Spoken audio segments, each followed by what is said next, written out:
নমস্কার। আজকে কথা বলছি সিপিসি নিয়ে। Civil procedure code 1908।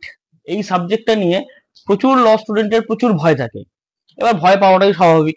সাবজেক্টটা বিশাল বড় একটা, মানে ডিফারেন্ট একটা সমুদ্রের মতন। আমি আমার প্রত্যেকটা স্টুডেন্টকে বলি যে এই CPC, CrPC, evidence act, constitution, এগুলো বিশাল বড় বড় সাবজেক্ট। তো এগুলো একদিনে বা একটা ভিডিওতে এগুলোকে টোটালটা ডিল করা সম্ভব না।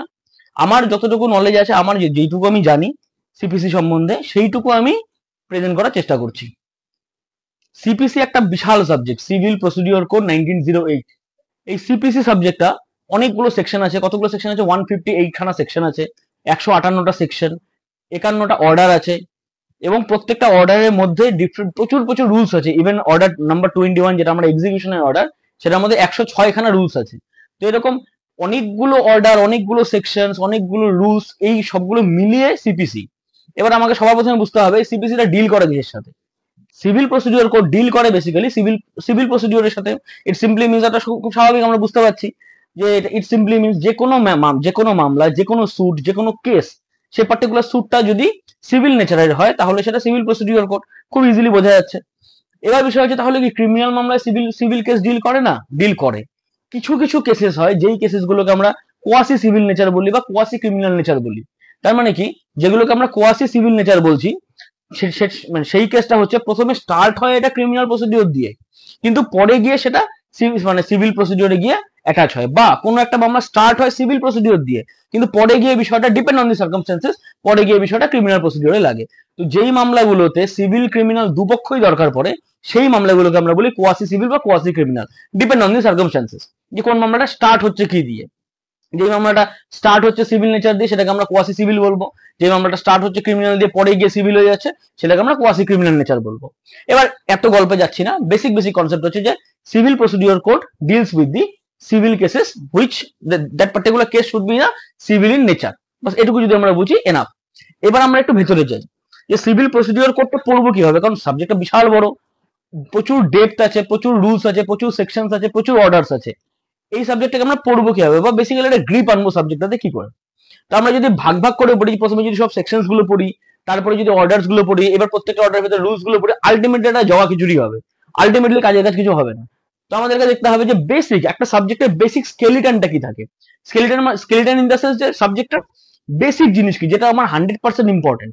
তারপরে সেটার উপরে মানে তারপরে একটু আনইম্পর্টেন্ট পোর্শন, তারপর আরেকটু আনইম্পর্টেন্ট পোর্শন, বা যেটা মিসলেনিয়াস পোর্শন, সেগুলোকে আমরা আস্তে আস্তে ডিল করবো।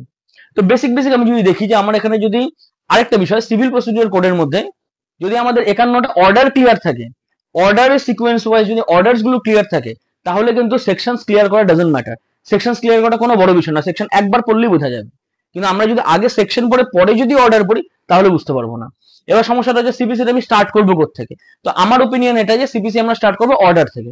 কিন্তু অর্ডার যদি আমরা সিকোয়েন্স ওয়াইজ পড়ি, যে অর্ডার 1, অর্ডার 2, অর্ডার 3, অর্ডার 4, এভাবে যদি সিকোয়েন্স ওয়াইজ পড়ি, তাহলেও আলটিমেটলি আমরা কিছু বুঝতে পারবো না, কারণ অর্ডার গুলো খুব ফ্লাকচুয়েটেড, কখন কোনটা কাজে লাগে বোঝা যায় না। এবার আমি যদি বেসিক বেসিক বলি, একটা সিভিল প্রসিডিওর কোডে একটা সিভিল মামলা কিভাবে স্টার্ট হয়, কিভাবে শেষ হয়, বেসিক স্কেলিটনটা হচ্ছে, সবার প্রথমে আমরা কি করি, একটা পার্টি ডিটারমাইন হয় যে এই 10টা মানুষ প্লেন্টিভ, এই 10টা মানুষ ডিফেন্ডেন্ট, এদের উপরে মামলা হবে। তার মানে পার্টি আমরা বুঝলাম। তারপরে কি হচ্ছে, যে পার্টি আমাদের ক্লিয়ার হয়ে গেলো, চলো এবার আমরা লয়ার নেবো। বা এরকম হতে পারে যে 10 জন প্লেন্টিভ আছে, 10 জনের হয়ে একজন এজেন্ট আছে বা প্লিডার আছে। একজন এজেন্ট থাকলো, সেই এজেন্ট একটা প্লিডারকে নিল বা অ্যাডভোকেটকে নিল। তার মানে কি 10 জনকে রিপ্রেজেন্ট করতে পারে একটা মানুষ। আবার এখানে আরেকটা জিনিস বুঝতে পারছি যে যেই 10 জন প্লেন্টিভ বা 10 জন ডিফেন্ডেন্ট, তারা মামলা চলতে চলতে হতে পারে কেউ মারা গেছে, কারোর ইনস্যানিটি হয়ে গেছে, কেউ আনসাউন্ড মাইন্ড হয়ে গেছে, তাহলে কি সে মামলাটা টানতে পারবে? পারবে না। তাহলে তার লিগাল হেয়ারদের কেমন করে ঢোকাবো মামলায়? বা এরকমও হতে পারে মিস জন্ডার আমরা যেটাকে বলি, যে একটা মামলা চলছে, প্লেন্টিভ প্লেন্টিভ 10 জন প্লেন্টিভ আছে, 10 জন ডিফেন্ডেন্ট আছে। এবার মামলার একটা স্টেজে গিয়ে বোঝা গেল যে যেই 10 জন প্লেন্টিভ আছে তাদের মধ্যে 2 জন তো প্লেন্টিভই হয় না। তারা তো, তাদের তো মামলা করার মানে ইন্টারেস্টই নেই, তাদের তো ক্যাপাসিটি নেই মামলা করা, তারা মামলাটা করতে পারে না। তাহলে তাদেরকে মামলা থেকে কি করতে হবে? স্ট্রাইক আউট করতে হবে। তো এই সমস্ত বিষয়গুলো আগে আমাকে বুঝতে হবে যে পার্টিস কারা কারা। এবার পার্টিস বুঝে গেলাম, চলো এবার মামলাটা ফাইল করবো কেমন করে, ইনস্টিটিউশনাল সুটে যাবো, মামলাটা ফাইল করবো কিভাবে, সেই সেই জিনিসগুলো আমরা বুঝলাম। এবার মামলাটা ফাইল করবো, তো আমি যে মামলাটা যে করবো তার মধ্যে আমার কি কি ডকুমেন্টস দিতে হবে, কি কি লিখবো, প্লেইন্ট কেমন করে রেডি করবো, কারণ প্লেন্টিভ প্লেইন দেয়, এটা বেসিক জিনিস যে প্লেইনটা ফাইল করবে কে, প্লেন্টিভ ফাইল করবে। এবার প্লেন্টিভ প্লেইনটাকে ফাইল করবে কেমন করে, কি কি লিখবে, তার প্রসিডিওর কি হবে, সেই জিনিসগুলো আমরা আলাদা বুঝবো। সেই প্রসিজারের পর তারপর আমাদের বুঝতে হবে কি যে সামন্স কেমন করে যাবে, মানে ডিফেন্ডেন্ট অ্যাপিয়ার হবে, ডিফেন্ডেন্ট অ্যাপিয়ার হওয়ার জন্য তো সামন করতে হবে, তাহলে সামনের প্রসিডিওর কি কি আছে। এবার আমি যদি সিকোয়েন্স ওয়াইজ পড়ি 1 2 3 4 5 6 করে যদি পড়ি, আমি এভাবে কিন্তু পাচ্ছি না। অর্ডার ওয়ানে কি আমি কি পাচ্ছি, পার্টিস টু স্যুট, ঠিক আছে। অর্ডার ওয়ান আমাকে কি বোঝাচ্ছে যে পার্টিস টু স্যুট বলতে বেসিক যারা প্লেন্টিফ থাকছে এবং কারা কারা ডিফেন্ডেন্ট থাকছে, এবং এই প্লেন্টিফকে আমি কেমন করে স্ট্রাইক আউট করবো বা ডিফেন্ডেন্টকে স্ট্রাইক আউট করতে পারি, মানে মামলা থেকে বের করে দিতে পারি যদি তাদের ইন্টারেস্ট না থাকে। আবার আমি কাউকে অ্যাড করতে পারি, প্লেন্টিফ বা ডিফেন্ডেন্ট কাকে অ্যাড করতে পারবো। তার মানে বেসিক যে মামলার পার্টিস যারা যারা আছে তারা হচ্ছে আমার পার্টিস টু স্যুট, মানে অর্ডার ওয়ান। এবার অর্ডার ওয়ান যখন আমার ক্লিয়ার হলো, অর্ডার ওয়ান আমি বেসিক্যালি কি বুঝতে পারলাম যে আমি চেম্বারে বসে আমার মক্কেলের সাথে যখন ডিল করব, আমাকে তার থেকে বুঝতে হবে যে আমার মামলার পার্টিস কারা কারা আছে। আমি এখনো মামলা ফাইল করিনি, আমি মামলার কারা কারা আছে, আদার সাইডে কে আছে, আদার সাইডে আমি কাকে কাকে টানতে পারি, কাকে কাকে নিতে পারবো না, কোনো মাইনার থাকলে তাকে রিপ্রেজেন্ট করবে কে, এই সমস্ত বিষয়গুলো আমাকে অর্ডার ওয়ান বোঝায়। হয়ে গেল। এবার অর্ডার ওয়ানের পরে আমি যদি অর্ডার টু তে যাই, অর্ডার টু আমাকে কি বলে, অর্ডার টু আমাকে বলে ফ্রেম অফ স্যুট। এবারে ফ্রেম অফ স্যুট তো আমার পার্টি বোঝার পরেই আমি ডাইরেক্ট মামলা ফাইল করতে পারবো না, তো সেই জন্য আমাকে অর্ডার ওয়ান এর পরে আমাকে পড়তে হবে অর্ডার থ্রি। অর্ডার ওয়ানে আমি কি দেখলাম, পার্টিস টু স্যুট। এবার আমি কি দেখবো, অর্ডার থ্রি, ডাইরেক্ট চলে যাবো জাম্প করে অর্ডার থ্রি। অর্ডার থ্রি কি বলছে যে recognise agent and pleaders. Recognise agent and প্লিডারটাকে আমাকে বুঝতে হবে যে সেখানে এই যে পার্টি, মানে অর্ডার ওয়ানে যারা যারা আমার পার্টিস আছে, তারা যদি অনেকগুলো পার্টি থাকে তাদের কোনো এজেন্ট আমি কেমন করে রেকগনাইজ করব, বা তারা প্লিডার কেমন করে চুজ করবে, তাদের হয়ে কোন কোন ক্ষেত্রে প্লিড করতে পারবে। আচ্ছা, একটা প্লিডার কি পার্টি হয়ে কি সাক্ষী দিতে পারে না, তো এই বিষয়গুলো আমরা বুঝতে পারছি অর্ডার থ্রিতে। এবার তাহলে আমি কি পড়লাম, ফার্স্ট পড়লাম অর্ডার ওয়ান, এগুলো নোট ডাউন করা বেটার। ফার্স্ট আমি কি পড়লাম, অর্ডার ওয়ান। অর্ডার ওয়ান এর থেকে আমি জাম্প করে গেলাম কোথায়, অর্ডার থ্রি। মানে আমি প্রথমে পার্টি আমার ক্লিয়ার হলো যে এরা এরা পার্টি, এবার পার্টির রেকগনাইজ এজেন্ট বা প্লিডার আছে কিনা সেটা আমি দেখবো অর্ডার থ্রিতে। থাকলো ভালো কথা, না থাকলো নেই, শুধু লয়ার দিয়ে কাজ হবে। অর্ডার থ্রি হলো, অর্ডার থ্রি আমি বুঝে গেলাম যে চলো আমার পার্টি রেডি, অর্ডার ওয়ানে পার্টি রেডি, অর্ডার থ্রিতে আমার recognise agent and pleader ready. এবার আমি যাবো অর্ডার টু তে। অর্ডার টু আমাকে কি বলছে, ফ্রেম অফ স্যুট। এবার আমি অর্ডার টু তে গেলে, আমি অর্ডার টু এর যদি সিকোয়েন্স গুলো পড়ি, রুলস গুলো পড়ি, তাহলে আমি বুঝতে পারবো একটা মামলা আমি ফ্রেম করবো কেমন করে। তার মানে একটা মামলার বেসিক রাফ গল্পটা কি থাকবে, সেই রাফটা, সেই রাফ স্কেচটা হচ্ছে আমার ফ্রেম অফ স্যুট। তার মানে আমি এখনো মামলা ফাইল করিনি, এই ফ্রেম অফ শুট আমি বুঝবো কি যে কিভাবে মামলা ফাইল করব, কি কি পোর্শন অ্যাড করব, কি কি পোর্শন অ্যাড করব না, কোন পয়েন্টের উপরে আমি মামলা ফাইল করছি, whether it is a injunction case, whether it is a eviction case, whether it is a খাস পজিশনের case, it depends on frame of shoot, যে মামলাটা মানে কোন কোর্টে ফাইল করব, কিভাবে করব, কি করব না করব, মামলাটা হবে কেমন করে, এই জিনিসগুলো আমাকে বলছে ফ্রেম অফ শুট, সেটা একটা রাফ স্কেচ। তাহলে কি হলো, অর্ডার ওয়ান, অর্ডার ওয়ান থেকে জাম্প করে গেলাম অর্ডার থ্রি, অর্ডার থ্রি থেকে জাম্প করে আসলাম অর্ডার টু তে, মানে ফ্রেম অফ স্যুট বুঝলাম গেল।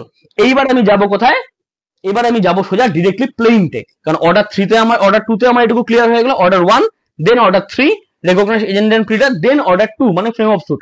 এইবার আমি জাম্প করে সোজা যাব অর্ডার সিক্সে, order seven, sorry order seven আমাকে কি বলছে, প্লেইন্টের কথা বলছে। এটা আমি এবার আমাকে বুঝতে হবে, আমি এখনো মামলা ফাইল করিনি, মামলা ফাইল করব, তার আগে আমাকে কি করতে হবে, প্লেইনটা রেডি করতে হবে। এবার প্লেইনটা আমি রেডি করবো কেমন করে, সেটা আমাকে বলছে অর্ডার সেভেন, যে প্লেইনটে এই পোর্শন দিতে হবে, কোর্টের নাম লিখতে হবে, মামলার নাম লিখতে হবে, পার্টিজের নাম লিখতে হবে, কজ অফ অ্যাকশন লিখতে হবে, সেটাকে ডুপ্লিকেটে ফাইল করতে হবে, তারপর প্যারাগ্রাফ ওয়াইজ লিখতে হবে। এই বিষয়গুলো আমাকে কিভাবে আমি ফাইল করব, ব্রড কিছু লিখবো না, কোনো এভিডেন্স দেবো না, শুধু আমার ফ্যাকচুয়াল অ্যাসপেক্টের উপরে গল্পগুলো দেবো, যেটা আমরা এভিডেন্স একটা পড়ি সেকশন 2 3 তে, এভিডেন্সে তো সেকশন 3 তে ছিল, বিএনএস এ সেকশন 2 তে চলে এসেছে বোধহয়।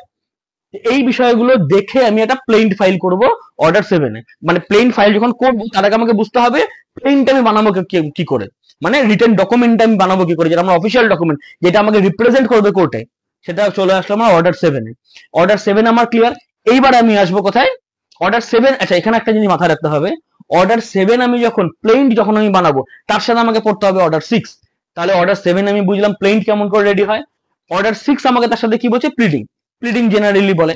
অর্ডার সিক্স এর প্লিডিং আমি কি পাচ্ছি, যে প্লেইন বা রিটেন স্টেটমেন্ট কেমন করে ফাইল করে, প্লিডিং এর একদম রুল নাম্বার ওয়ানই বলা আছে, pleading means plaint and written statement. তার মানে pleading applicable on plaint as well as written statement. আমরা আপাতত প্লেইনটে আছি, তাহলে বেসিক্যালি আমার কনসিকুয়েন্স কি দাঁড়ালো, order one, then order three, then order two the frame of suit, then আমি গেলাম প্লিডিং এ মানে অর্ডার সেভেনে, সেখান থেকে আমাকে দেখতে হবে অর্ডার সিক্স, প্লিডিং এর সাথে অর্ডার 6ও দেখবো, মানে সরি প্লেইন্টের সাথে অর্ডার 6ও দেখবো, মানে প্লিডিংও দেখবো। প্লিডিং আমাকে কিছু জেনারেল রুলস বলে দিল যে একটা মামলা আমি ফাইল করবো কেমন করে, বা কি কি বিষয় আমাকে মানে নজরে রাখতে হবে। যেরকম ওখানে দেওয়া আছে যে প্যারাগ্রাফ ওয়াইজ ফ্যাক্টস গুলো লিখতে হবে, নাম্বারিং করে দিতে হবে, যেই সামস গুলো বলা আছে, মানে ধরুন আমি লিখলাম 100 টাকা, তাহলে ওটা 100, আবার ব্র্যাকেটে লিখতে হবে 100 রুপিস। এই বিষয়গুলো আমাকে প্রিডিং বলছে। আবার আরেকটা জিনিস, অর্ডার 6 এর সাথে অর্ডার 7 এর সাথে আমরা পড়বো অর্ডার 6 অ্যাজ ওয়েল এজ পড়বো অর্ডার 19। অর্ডার 19 কি বলছে? অর্ডার 19 বলছে এফিডেভিটের কথা। তার মানে কি, যখন আমি প্লেইন্ট পড়বো ওখানে কিন্তু আমার দেওয়া আছে যে pleading should support with a affidavit. তার মানে আমি যখন প্লেইন্ট ফাইল করবো তখন আমাকে তাকে এফিডেভিট দিয়ে সাপোর্ট দিতে হবে, আবার যখন ডাব্লিউএস ফাইল করবো তখন আমাকে তাকে এফিডেভিট দিয়ে সাপোর্ট দিতে হবে। এইবার তাহলে আমার কি কনসিকুয়েন্স কি দাঁড়ালো? অর্ডার 1 কি দাঁড়াচ্ছে আমার? Parties to suit. তারপরে অর্ডার 3 মানে রেকগনাইজ এজেন্ট এন্ড প্লিডার, সেখান থেকে জাম্প করে অর্ডার 2 মানে ফ্রেম অফ সুট, সেখান থেকে জাম্প করে আমি গেলাম প্লেইন্ট আমার হলো অর্ডার 7 এ। Order 7 read with order 6 and read with order 19। এটুকু আমার ক্লিয়ার হলো। এবার আমার প্লেইন্ট রেডি হয়ে গেল, এখন আমি ফাইল করিনি, রেডি হলো। এবার রেডি যখন হলো, এবার আমি ফাইল করব। কোন অর্ডারে গিয়ে ফাইল করব? অর্ডার 4 গিয়ে ফাইল করব। অর্ডার 4 আমাকে কি বলছে? Institution of suit. এই অর্ডার 4 গিয়ে মামলাটাকে ফাইল করলাম। অর্ডার 4 যদি আমি, দু চারটাই রুলস আছে, অর্ডার 4 যদি আমি পড়ি ওখানে আমি বুঝতে পারবো কোথায় ফাইল করব, কেমন করে ফাইল করব, কোন কোর্টে ফাইল করব, সেটা নাম্বার পড়বে, সেটা আজকের ডেটে সেটা ওয়েবসাইটে আসে, ই কোর্টে আসছে, এই বিষয়গুলো বুঝে অর্ডার 4 আমি ফাইল করলাম। এবার আমার মামলাটা ফাইল হলো, মানে মামলার মধ্যে নাম্বার পড়লো। এবার কনসিকুয়েন্স কি? অর্ডার 4 আমার নাম্বার পড়ে গেল। এবার যেমন আমি অর্ডার 5 আমাকে কি বলছে? সমন্স। এবং আমি যখন প্লেইন্ট পড়েছিলাম ওখানেও আমার ছিল, বা প্রিডিংও যখন পড়েছিলাম ওখানেও ছিল যে প্লেইন্ট ফাইল করার 7 দিনের মধ্যে সমন ফাইল করতে হয়। তাহলে আমার মামলা ফাইল হয়ে গেল ইনস্টিটিউশন অফ সুটে, মানে অর্ডার 4 এ। তারপর অর্ডার 5 এ গিয়ে আমি সমন দেব। এবার অর্ডার 5 আমাকে কি বলছে? যে সামন্স গুলো কেমন করে যাবে, কি প্রসিজারে যাবে, কি কি ভাবে যাবে, কতগুলো মানে প্রভিশনস আছে। আমি বাই কোর্ট করব, বাই কোর্ট না হলে থ্রু পোস্ট করব, থ্রু পোস্টেও যদি না হয় তাহলে আমি অ্যাফিক্স করতে পারি কোনো পার্টিকুলার প্রভিশন, মানে পার্টিকুলার কনসপিসিয়াস প্লেসে। যদি সেটাও না হয় তাহলে অর্ডার 5 রুল 21 এতে গিয়ে আমি নিউজ পেপার পাবলিকেশন দেবো। নিউজ পেপার পাবলিকেশন জন্য অর্ডার করাতে হবে কোর্ট থেকে। এই সমস্ত প্রভিশনস গুলো আমার অর্ডার 5 এ আছে, যে আমি বেসিক্যালি অর্ডার 5 আমাকে কি বলছে? সমনটা করতে হবে। যেভাবেই করো না কেন ডিফেন্ডেন্টের নলেজে যেন থাকে যে সে তার এগেনস্ট একটা মামলা ফাইল হয়েছে। এবার অর্ডার 5 আমাকে সমস্ত কিছু বলে দিল যে আমি ডিফেন্ডেন্টের নলেজে কেমন করে দেবো, মানে অডি আলটাম পার্টাম আমার ক্লিয়ার হলো এখানে। এবার অর্ডার 5 এ যখন আমার সমন ক্লিয়ার হলো, এবার আমি কোথায় যাব? সমন ক্লিয়ার হলো মানে সমন গেল। এবার দুটো পোর্শন কি, হয় আমার ডিফেন্ডেন্ট অ্যাপিয়ার হবে, নইলে ডিফেন্ডেন্ট অ্যাপিয়ার হবে না। আমার ডিফেন্ডেন্টের সমন গেছে কিন্তু অ্যাপিয়ার হলো না। তার মানে আমি কোথায় যাবো? অর্ডার 5 এর পরে আমি জাম্প করে পড়বো অর্ডার 9। অর্ডার 9 আমাকে কি বলছে? যে either say appear, consequence of appearance, মানে আইদার সে অ্যাপিয়ার হবে বা সে অ্যাপিয়ার হবে না। তার মানে কি, যদি অর্ডার 9 এ যদি সে অ্যাপিয়ার হয়, অর্ডার 9 এ যদি সে অ্যাপিয়ার হয়, তাহলে আমি চলে যাব কোথায়? অর্ডার 8 এ। অর্ডার 8 কি বলছে? ডিফেন্ডেন্ট এসে ডাব্লিউএস দেবে, রিটেন স্টেটমেন্ট দেবে, রিটেন অবজেকশন দেবে, কোনো কাউন্টার ক্লেম থাকলে সেটা দেবে, কোনো সেট অফ থাকলে সেটা দেবে। মানে আমি যে অ্যাজ আ প্লেন্টিফ আমি যে মামলাটা ফাইল করেছিলাম, সেই মামলায় আমি আমার বক্তব্য লিখেছিলাম। এবার ডিফেন্ডেন্ট এসে অর্ডার 8 এ কি করবে? ও তার নিজের বক্তব্য লিখবে। কোথায়? ডাব্লিউএস এ। যদি আমি ইনজাংশন পিটিশন দিয়ে রাখতাম প্লেন্টের সাথে, তাহলে অর্ডার 8 এ এসেও কি করতো? একটা রিটেন অবজেকশন দিত ইনজাংশন পিটিশনের এগেনস্টে। গেল। এবার এখানে দুটো পোর্শন। অর্ডার 5 থেকে আমরা কোথায় যাচ্ছি? অর্ডার 9 এ। অর্ডার 9 এ গিয়ে আমি কি বুঝতে পারলাম? যে এখানে দুটো কনসিকুয়েন্স, যে আইদার ডিফেন্ডেন্ট অ্যাপিয়ার হবে বা ডিফেন্ডেন্ট অ্যাপিয়ার হবে না। যদি ডিফেন্ডেন্ট অ্যাপিয়ার হলো তাহলে সে এসে কি করবে? তাহলে সে তার ডাব্লিউএস দেবে বা ডাব্লিউও দেবে বা কাউন্টার ক্লেম সেট অফ দেবে। আর যদি ডিফেন্ডেন্ট অ্যাপিয়ার না হয় তাহলে অর্ডার 9 এই দেওয়া আছে এক্সপার্টি হয়ে যাবে। এবার এক্সপার্টি যদি হয়ে গেল তাহলে এক্সপার্টি রান করলো, মানে শুধু প্লেন্টিফের কথা শুনে এবার কোর্ট চলবে। প্লেন্টিফ যে এভিডেন্স দেবে তার উপরে বেস করে ডিটারমিনেশন হবে, অ্যাডজুডিকেশন হবে। এইবার অর্ডার 9 তো বোঝা গেল, অর্ডার 9 এর consequences of appearance or non appearance. এবার আমি ধরে নিলাম যে ডিফেন্ডেন্ট নাম্বার অ্যাপিয়ার হলো, তারপরে কোথায় যাব? অর্ডার 8 এ। অর্ডার 8 আমাকে কি বলছে? যে ডাব্লিউএস কাউন্টার ক্লেম যা যা আছে এগুলো সেগুলো আমরা দিলাম। তারপরে এবার যখন আমি ডাব্লিউএস টা দেবো, সেই ডাব্লিউএস আমি অর্ডার 8 এ দিচ্ছি। অর্ডার 8 এ ডাব্লিউএস দেওয়ার সঙ্গে কিন্তু আমাকে এটাও মাথায় রাখতে হবে যে বিইং আ ডিফেন্ডেন্ট, ডাব্লিউএস যখন দেবো তাকে তার সাথে আমাকে প্লিডিং এর গল্পগুলো খেয়াল রাখতে হবে। কেন? কারণ প্লিডিং আমাকে বলে দিয়েছে, প্লিডিং এ অর্ডার 6 আমাকে বলে দিয়েছে যে pleading shall mean plaint and written statement. তাহলে রিটেন স্টেটমেন্ট যখন আমি দেবো তখন আমাকে প্লিডিং এর রুলস গুলো খেয়াল রেখে ডাব্লিউএস বানাতে হবে, তার সাথে সাথে একটা সাপোর্টিং এফিডেভিট দিতে হবে অ্যাজ পার অর্ডার 19। গেল। এবার 19, এবার এইখানে একটা পোর্শন আমার ক্লিয়ার হলো। কোথায় যাব? এবার আমার ডাব্লিউএস দেওয়া কমপ্লিট, ওদিকে প্লেন দেওয়া কমপ্লিট, ডিফেন্ডেন্টের ডাব্লিউএস দেওয়া কমপ্লিট। এইবার কি হবে? এবার হবে এক্সামিনেশন অফ পার্টিস, যে পার্টিরা আদৌ ঠিক আছে কিনা। এবার কোর্ট দেখছে, এতক্ষণ অব্দি প্রসিজার চলছিল, এবার কোর্ট দেখলো, কোর্ট ডাইরেক্টলি ঢুকলো, ঢুকে এবার কি করবে? Examination of parties order 10, order 10 এসে এক্সামিনেশন অফ পার্টিস করলো। এক্সামিনেশন অফ পার্টিস মিন্স যে ঠিক আছে চলো ইনিশিয়াল ফার্স্ট হিয়ারিং গুলোতে পার্টিকে বলবে আপনারা কি মিডিয়েশনে বসতে চান, out of the court settlement করতে চান, যদি করতে চান তাহলে সেগুলো ক্লিয়ার করুন, যদি করতে চান তাহলে সেগুলো ক্লিয়ার করুন। বোঝা গেল? এইবার যে ওই এক্সামিনেশন অফ পার্টিস হলো যে আদৌ পার্টিগুলো ঠিক আছে কিনা। এবার দেখা গেল কোনো একটা ডিফেন্ডেন্টকে আমি সমন করেছিলাম, ডিফেন্ডেন্ট এসছে, কিন্তু আসার পরে দেখা যাচ্ছে ডিফেন্ডেন্টটা মাইনর আছে, তাহলে কি মামলা এগোবে? এগোবে না। এই এক্সামিনেশন অফ পার্টিসই ধরা পড়বে। এক্সামিনেশন অফ পার্টিসই ওই মাইনরকে বলবে আপনি কাউকে রিপ্রেজেন্ট, কাউকে বলুন যে আপনাকে রিপ্রেজেন্ট করবে, কারণ মাইনর দিয়ে তো মামলা হবে না। তো এই বিষয়গুলো অ্যাডজুডিকেট করার জন্য examination of parties under order 10। এবার অর্ডার 10 এর পর আমরা কি দেখবো? অর্ডার 10 এর পর আমরা সোজা চলে যাব অর্ডার 15 এ। 15 কি বলছে? অর্ডার 15 কি বলছে? Disposal of suit in the first hearing. এবার একটা ফার্স্ট হিয়ারিং হচ্ছে, কিসের উপরে হিয়ারিং হচ্ছে? এক্সামিনেশন অফ পার্টিস হলো, তারপরে একটা ডেট রাখলো হিয়ারিং এর জন্য। এই হিয়ারিং এ কি হবে? ওই যে প্লেন্ট ফাইল হয়েছিল এবং ডাব্লিউএস ফাইল হয়েছিল, plaint file by the plaintiff এবং WS file by the defendant, এই প্লেন্ট এবং ডাব্লিউএস এর মধ্যে কতটা সত্যতা আছে, কতটা কি আছে, সেই জিনিসগুলো কোর্টের মাথায় তো ঢোকাতে হবে, কোর্টকে জানাতে হবে বিষয়গুলো, ওরাল সাবমিশন করে, ভার্বাল সাবমিশন করে, সেটাকে আমরা বলছি ফার্স্ট হিয়ারিং। এই ফার্স্ট হিয়ারিং এ প্লেন্টের উপরে বেস করে মানে হিয়ারিং করবে এবং ডিফেন্ডেন্ট ডাব্লিউএস বা ডাব্লিউ এর উপরে বেস করে হিয়ারিং করবে। তার মানে অর্ডার 15 আমি পড়বো রিড উইথ অর্ডার 7 and 8। বোঝা গেল? তারপর এবার যদি এখানে যদি কেসটা যদি বোঝা যায় যে না কেসে আলটিমেটলি কিচ্ছু নেই, এটা ফালতু কেস হয়েছে, কোর্ট ওখানেই ডিসমিস করে দেবে। এবং কেসে যদি বোঝা যায় না কেস ঠিক আছে, কেসটাকে রান করা যেতে পারে, সেই ক্ষেত্রে কোর্ট কি করবে? কোর্ট এইবার আসবে ইস্যু ফ্রেমিং। ইস্যু ফ্রেমিং বলতে যে আমি প্লেন্টের অনেক গল্প লিখে রাখছি, সেম এস রিটেন স্টেটমেন্টও ডিফেন্ডেন্ট অনেক গল্প, অনেক অ্যালিগেশনের অ্যাডমিশন বা ডিনাইল করে রেখেছে। তো সেই ক্ষেত্রে কোর্ট কি করবে? কোর্টের বেসিক ইস্যুতে আসবে। আমরা নর্মালি যেরকম কলেজে যখন পড়তাম তখন আমরা প্রচুর জাজমেন্টস পড়তাম, বা আপনারাও পড়েন। নর্মালি যখন কলেজে পড়তাম তখন আমরা প্রচুর ওই জাজমেন্টস পড়েছি, যেখানে ফ্যাক্ট ইস্যু জাজমেন্ট পড়েছি আমরা। তো সেইখানে যেরকম ইস্যু ছিল যে দুটো তিনটে পয়েন্টে নানা রকম ইস্যুগুলো থাকতো, যে এন্টার ফ্যাক্টটাকে বুঝে সেখান থেকে 3টে বা 4টে ইস্যু নিত। ঠিক সিমিলারলি সিভিল মামলাতেও কোর্ট কি করে? কোর্ট সেটার মধ্যে কিছু ইস্যু ডিটারমাইন করে, কিসের উপরে বেস করে? ওই যে ফার্স্ট হিয়ারিং হলো, ওই যে ফার্স্ট ট্রেনিং হলো, সেই ফার্স্ট ট্রেনিং এর উপরে বেস করে কোর্ট কিছু ইস্যু ডিটারমাইন করে। ফার্স্ট ট্রেনিং আমরা কোথায় পাচ্ছি? অর্ডার 15 এ পাচ্ছি। তার উপর বেস করে ইস্যু কোথায় হলো? অর্ডার 14 এ হলো। তার মানে 15 থেকে জাম্প করে আমি অর্ডার 14 এ আসলাম।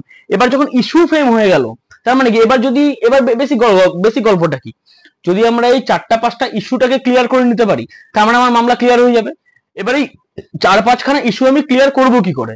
এই 4-5খানা ইস্যু আমি ক্লিয়ার করবো এভিডেন্স দিয়ে বেসিক্যালি। এবার চলে আসলো টোটালি এভিডেন্সের পার্ট। সিপিসি চলবে, কিন্তু এভিডেন্স মানে আজকের ডেটে বিএসএ আমাকে কি বলবে? যে এভিডেন্সটা দেবো কেমন করবে। আর সিভিল প্রসিডিওর কোড আমাকে কি দিচ্ছে?